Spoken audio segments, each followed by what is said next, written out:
আচ্ছা, আম্বানি স্যার, আপনি একটা বলেন, মানে একটা কথা আমাকে উত্তর দিন।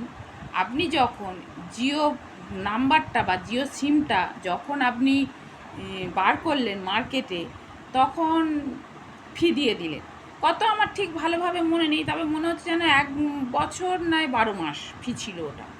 ঠিক আছে, ওটা ফি দিলেন, ঠিক আছে, গরিব লোকেদের ওপরে মানে ক্ষুধার্ত মানুষের মুখে খাবার তুলে দিলেন। মানুষ হুটহাট গরিব মানুষ মধ্যবিত্ত বলে আপনি হয়তো বোঝেন না, বলাটা বেকার, তাও বলছি, যেহেতু বলতে হচ্ছে বলেই পুরোটা বলতে হবে।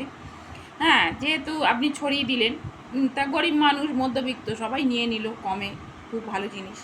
কিন্তু নিয়ে নেওয়ার পরে যখন সেটা সব চলতেই থাকলো, এবার আপনি জানেন কি, যে 1 বছর সিমটা থাকলেই তারপরে সিমটা স্কুল কলেজ, পড়াশোনার জায়গা, ডাক্তারের জায়গা, গ্যাস বুকের জায়গা, ব্যাংকে, সব জায়গা সিমটা দেওয়া হয়ে যাবে। দেওয়ার পরে কি হবে, তখন ওর ফিটাও শেষ হয়ে যাবে। তখন এরা তো আর সিম পাল্টাতে পারবে না, তখন এটা রিচার্জ করতে বাধ্য হবে। তখন আপনি কি করলেন, সেটাকে বাড়িয়ে দিলেন, অল্প বাড়ালেন। এবার বাড়াতে বাড়াতে এখন কোথায় এসে দাঁড়ালো, একটা জিও সিম রিচার্জ করতে গেলে 300 টাকার প্রয়োজন। একটা বাড়িতে যদি 3টে ফোন থাকে, তাহলে 300 টাকা করে 900 টাকা। আপনার হয়তো 900 টাকা একটা নস্যি, আপনি বোঝেনও না, 900 টাকা থেকে হয়তো আপনি গোনেনও না আপনার এতই টাকা, সেটা আমি বলতে চাইছি না। সে আপনার টাকা, আপনি যা খুশি করেই ভাবতে পারেন, সেটা কথা নেই। কিন্তু আপনার যখন এতই টাকা, সবাই বলে আপনি নাকি দেশ কিনে নিতে পারেন, আপনার যখন এতই টাকা, তাহলে আপনি এই জিও সিমটার এত বাড়াচ্ছেন কেন? একটু কমিয়ে দেওয়া যায় না?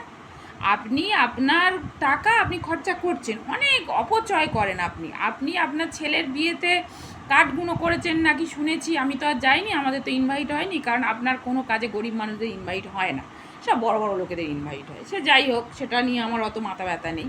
কিন্তু কথা হচ্ছে, আপনি ছেলের বিয়েতে এক একটা কার্ড করেছেন 10 লাখ, 8 লাখ এরকম মনে হয়, আমি ঠিক জানি না, আমার হাতে তো আর পড়েনি কার্ডটা, এটাও আমার শোনা কথা। কিন্তু কথা হচ্ছে যে ওই 8 লাখ 10 লাখ আমাদের মতন ঘরে, কত গরিব ঘরের ছেলে মেয়েদের 2-3টে বিয়ে হয়ে যায়। সেটা আপনি ওসব জানেনও না, আপনি ওসব মানেনও না, আর আপনি আদৌ বাংলা বোঝেন না। আপনাকে বলাটাও কি মানে কি হচ্ছে কি আমি জানি না। যদি আপনার কাছে, আপনার বিয়ের কাছে অবধি এই ভিডিওটা যায়, তাকে অন্তত প্লিজ রিকোয়েস্ট করছি আমি, বাংলা ভাষায় ওনাকে বুঝিয়ে দিন।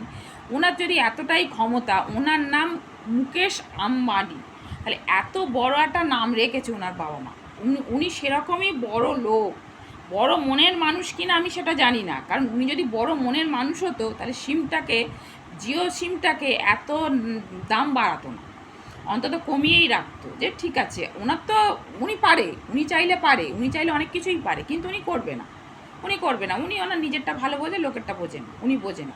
তাই আমার কাছে কথা হলো, গরিব মানুষের মুখে খাবার ছড়িয়ে দিয়ে, তারপরে গালে যখন খাবারটা দিল, দিয়ে এবার গলাটা টিপে ধরে বলছে কি এবার গিলবি না, টাকা দিয়ে তবে গিলবি। আপনার ঠিক জিও সিমের ফিটা ঠিক এরকম হলো। এটা আপনি মোটেই ঠিক করেননি, ভালো করেননি।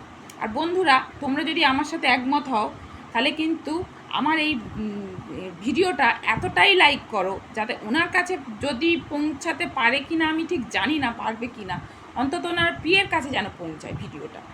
গেলে উনি অন্তত এটা ভাববে, অন্তত ভাববে। ওনার কিন্তু ক্ষমতা আছে বন্ধুরা, তোমরা শোনো, উনি কিন্তু পারে জিও সিমটাকে কমিয়ে দিতে, উনি যথেষ্ট পারে যে কমিয়ে দিক। আমি বলছি না, হ্যাঁ উনি ব্যবসায়ী ব্রেন ওনার, উনি সবটাতে ব্যবসা করে, কিন্তু আমি সেটা বলছি না, উনি করুক, ব্যবসা করুক, কিন্তু সেটা তো রয়ে বসে করবে।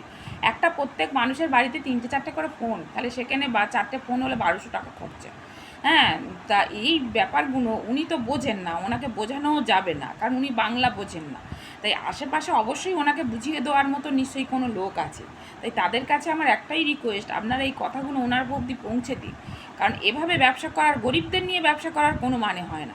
উনি ব্যবসা খরচা করুক না, বড় লোকদের নিয়ে ব্যবসা করুক, কিন্তু গরিবের মুখে খাবার ছড়িয়ে দিয়ে তখন সে যারা গিলে নিল, তখন বলছে এবার যদি তোরা গিলিস, চিবিয়ে নিয়েছিস নে, গিললে কিন্তু গলা টিপে ধরবো, কারণ এবার তোদের টাকা দিয়ে কিনতে হবে। এগুলো ঠিক না। আর ভদ্রলোকেরা সবসময় কিন্তু নাম্বার পাল্টাতে পারে না, কারণ সেই নাম্বারটা সব জায়গায় দেওয়া থাকে। এটা ওনার ভাবা উচিত, বোঝা উচিত। উনি ব্যবসায়ী মাতাও না, উনি যথেষ্ট বুঝবে। আমার বাংলা কথাগুলো যদি ওনাকে কেউ বলে, উনি যথেষ্ট, আমি কি বলতে চাইছি, উনি যথেষ্ট বুঝবে, অতটাই বুদ্ধিমান। উনি দেশ কিনে নিতে পারে যখন, ওনার এত ক্ষমতা যখন আছে, তাহলে ওনার যদি এতটাই ক্ষমতা থাকে, তাহলে উনি কি একটা সিম, সামান্য সিমের রিচার্জটা কমিয়ে দিতে পারে না? যথেষ্ট পারে। উনি অত বড় মনের মানুষও না, আর আমার তো সন্দেহ আছে উনি আদেও অত বড় লোক কিনা। যদি থাকতো তাহলে অবশ্যই উনি গরিবদের নিয়ে অন্তত ব্যবসা করতো না। ওনার অনেক রকম ব্যবসার পলিটিক্স আছে, উনি করতেই পারে, কিন্তু গরিবদের নিয়ে ব্যবসা করতো না। আদৌ ওনার অতটা ক্ষমতা আছে কিনা তাই না। আর যদি বা থাকে ওনার নিজের বেলা, নিজেরা সোনার জামা প্যান্ট পরে ঘুরছে, নিজেরা 10-12 লাখ টাকা খরচা করে বিয়ের কাট করছে, নিজেদের বেলা ওনারা বড় লোক, লোকের বেলা ওনারা কিন্তু ব্যবসা করে খাচ্ছে। সে গরিব হোক আর বড় লোক হোক সেদিকে ফিরে তাকায় না। তাহলে আম্বানি স্যার আপনাকে এটা বলা হলে এটা কি আপনি ঠিক করছেন? এটা মোটেই ঠিক করছেন, একটু ভেবে দেখবেন। এটা আপনাকেই বলছি, আমি একদম পার্টিকুলার আপনাকেই বলছি। আপনার যদি ড্রেস কেনার ক্ষমতা থাকে তাহলে জিও সিমটাকেও কমানোর ক্ষমতাও আপনার আছে। আপনি কিন্তু এটা ভাববেন, এটা কিন্তু মনে করবেন না। এটা কিন্তু আমি দেশের লোক হিসেবে আমার এটা মনে হয় আপনি গরিবদের নিয়ে ব্যবসা করাটা আপনার ঠিক হচ্ছে না। ব্যবসা করুন না, বড় লোকদের নিয়ে ব্যবসা করুন, ঠিক আছে, কিন্তু এগুলো গরিবদের সিম। যত সিম নিয়েছে ফ্রিতে সিম কারা নেয়? গরিবরা নেয়, যাতে চালাতে পারবে না। তাহলে 1 বছর রিচার্জ করতে পারবো না, কত টাকা বাঁচবে? এটা গরিবরা। কিন্তু আপনি গরিব মধ্যবিত্ত বোঝেন না, ঠিক আছে সেটা, কিন্তু আপনি এটা করবেন না, এটা করাটা আপনার ঠিক হয়নি। এটা নিয়ে অন্তত ভাবুন, একটু ভাবুন যে হ্যাঁ, একটা সামান্য তো সিম জিও এর ব্যাপারটা, সিমের ব্যাপারটা, তাতে আপনি ওই 300 টাকাটা মোটেই ভালো, ওটা হাফ করে দিন, ফি করতে বলছি না, আপনি নিন, কিন্তু রয়ে বসে নিন। এত নেওয়ার কোনো মানে হয় না গরিবদের কাছ থেকে। আর পার্টিকুলার আমি আপনাকেই বলছি। আর আপনার যদি বিয়ে পর্যন্ত আমার এই ভিডিওটা পৌঁছায়, তাহলে সে যেন আপনাকে বাংলা ভাষায় ভালোভাবে বুঝিয়ে দেয় কথাগুলো। আমার এটাই আপনার কাছে, মানে ওনার কাছে রিকোয়েস্ট, যাতে আপনার অবধি যেন ভিডিওটা যায়। আর বন্ধুদের কাছে একটাই রিকোয়েস্ট, তোমরা যদি আমার সাথে একমত হও তাহলে আমার ভিডিওটা এতটাই শেয়ার করো যাতে যেন ওনার পর্যন্ত পৌঁছায়। আমার কথাটা ভালো লাগলে লাইক, কমেন্ট, শেয়ার অবশ্যই করো কিন্তু। আমার এটা নিয়ে খুব রাগ, খুব রাগ। হ্যাঁ, আজকে ফোনটা রিচার্জ করেছে, আমার মাথাটা প্রচুর গরম, তাই আমি ভিডিওটা বানাচ্ছি। তাই আমার কিছু করার নেই, আমার এখন মাথা গরম, ঠিক আছে, আর কিছু বলতে পারছি না। তোমরা যদি আমার সাথে একমত হও তাহলে আমার ভিডিওটা বেশি বেশি করে শেয়ার করো, বেশি বেশি করে শেয়ার করো, যাতে ওর পর্যন্ত অন্তত পৌঁছায়, ওর কান পর্যন্ত পৌঁছায়, যেগুলো ঠিক করছে না গরিব মানুষদের। ঠিক আছে, আজকে আমার মাথাটা খুব গরম, আমি তাই বেশি কিছু কথা বলতে পারছি না। ঠিক আছে, এইটুকু।